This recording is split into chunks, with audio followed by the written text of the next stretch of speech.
So guys আসসালামু আলাইকুম, welcome to my YouTube channel. So guys আজকে হচ্ছে আমার সাইকেলের এই যে দেখতে পাচ্ছেন সাইকেলটা এখানে ঝোলানোই আসছে। আজকে হচ্ছে আমার সাইকেলের মডিফিকেশনের 3 নাম্বার পার্ট আপলোড করব। এটা হচ্ছে সেই 3 নাম্বার পার্ট। আর আজকে ভিডিওটা কি নিয়ে সেটা হচ্ছে সাইকেলের পাশে যাই দেখাই। আজকে এই ভিডিওটা হচ্ছে সাইকেলের এই টায়ার নিয়ে, যদি ইঞ্জিন লাগাতে হবে সেই ক্ষেত্রে ভালো মানের টায়ার লাগাতে হবে। আর এই টায়ারগুলো বেশ মোটা সোটা টায়ার যেগুলো ওইগুলো পাওয়া যাচ্ছে না, খুবই সংকট আমাদের এদিকে টায়ারগুলো।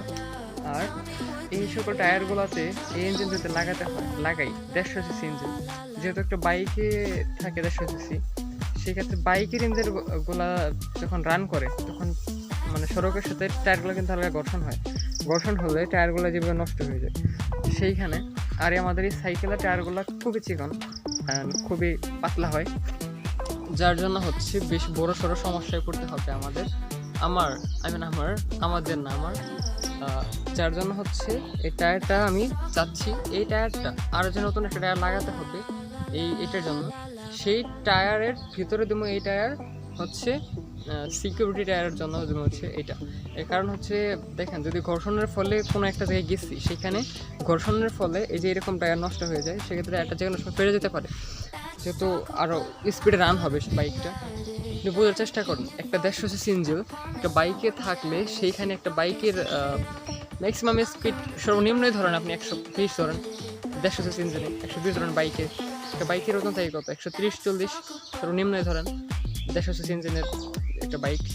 আর সেখানে একটা মানুষ থাকে, তো 2-3জন মানুষ থাকে। আর সেখানে একটা সাইকেলের ওজনের কতটুকু 150 সিসি ইঞ্জিন আর আমি, এটা স্পিড কীরকম হবে, আর টায়ারটা যে কোনো সময় ঘর্ষণে ফেটে যেতে পারে। যার জন্যই হচ্ছে এইটা হচ্ছে সিকিউরিটি টায়ার হিসেবে সেই টায়ারের ভিতরে দেবো। আর এইটার ভিতরে থাকবে টিউব, যাতে টিউব না ফাটে। আর টিউব যদি না ফাটে সেখানে টায়ার যতই ঘর্ষণ হোক সেখানে কিন্তু আমি যে কোনো সময় যে কোনো জায়গায় যেতে পারবো। আর যার জন্য এইটা। আর হচ্ছে টায়ারটা যদি যে কোনো সময় চেঞ্জ করলেও এইটা আর টিউবটা যাতে ভালো থাকে, যার জন্য আমার এই বুদ্ধি করতে হবে। আর দেখেন এই যে দেখাচ্ছি আর গাইস দেখেন, যদি হচ্ছে এই টায়ারটা আমি যদি ওই টায়ারটার ভিতরে লাগাতে চাই, এই যে সকল ঘাটগুলোর জন্য, এই যেগুলো ঘাটগুলোর জন্য হচ্ছে ওইটার ভিতরে লাগাতে পারবো না। আর তার জন্য আমাকে একটা বুদ্ধি করতে হবে, সেটা হচ্ছে এই যে এইভাবে টায়ারগুলোকে কেটে মানে রাউন্ড শেপ দিতে হবে। এই যে দেখতে পারতেছেন টায়ারটা কিন্তু একদম গোল আছে। এই সকল বিটগুলো কি কেটে ফেলতে হবে, আমি তার জন্য আনছি হচ্ছে কাঁচি। এই যে ধান কাটে ঘাস কাটে সেগুলো কাছি দিয়ে আমি এটাকে এই যেভাবে কাটবো এখন। এই যে দেখতে পারতেছেন এই যে সকল ফিটগুলো এই যে এইভাবে কেটে ফেলতে হবে।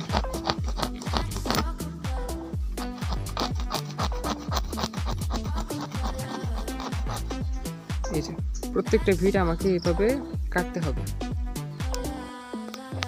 এইভাবে প্রত্যেকটা ভিট কাটার পরে হচ্ছে আমার টায়ারটা এরকম রাউন্ড শেপ আসবে। আর শুধু এরকম রাউন্ড শেপ হলেই হবে না, এই যে সাইড দিয়ে এই যে এইভাবে আমাদের এটা কাটতে হবে, তা না হলে এটা ভিতরে বসবে না। কারণ এটার একটা গোনা আছে, সে মোটা টাইপের তার আছে, সেটার জন্য সেটার নতুন টায়ারের ভিতরে এটা বসবে না। যার জন্য এখান দিয়েও কাটতে হবে, বস হচ্ছে যে এইভাবে এটাকে কেটে ফেলতে হবে। আর তা না হলে যে এই অংশটুকু দিয়ে কাটতেই হবে, তাছাড়া এটা কখনো সেটার ভিতরে বসানো সম্ভব হবে না।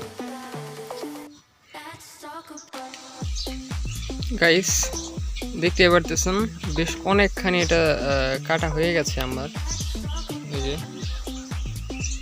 এক পাশ রয়েছে আর এক পাশ কেটে ফেলেছি এটার। আর এখান থেকে একদম 2 পাশ কেটেছি।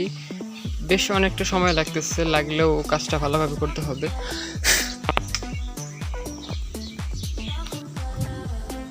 গাইস আজকে হচ্ছে সাইকেলের টায়ারটা হচ্ছে সাইড কাটিং করলাম, এটা আপনাদেরকে দেখাইলাম।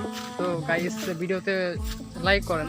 গাইস চ্যানেলের রিচটা খুবই ডাউন হয়ে গেছে, যার জন্য আপনাদের একটু সাহায্য প্রয়োজন আমার। সেটা হচ্ছে যে বেশি বেশি করে ভিডিও দেখতে হবে, ভিডিও শেয়ার করতে হবে, ভিডিও লাইক করতে হবে, আমাদের এই ছোট্ট চ্যানেলটি সাবস্ক্রাইব করতে হবে। তো ভালো থাকেন, সুস্থ থাকেন, আসসালামু আলাইকুম।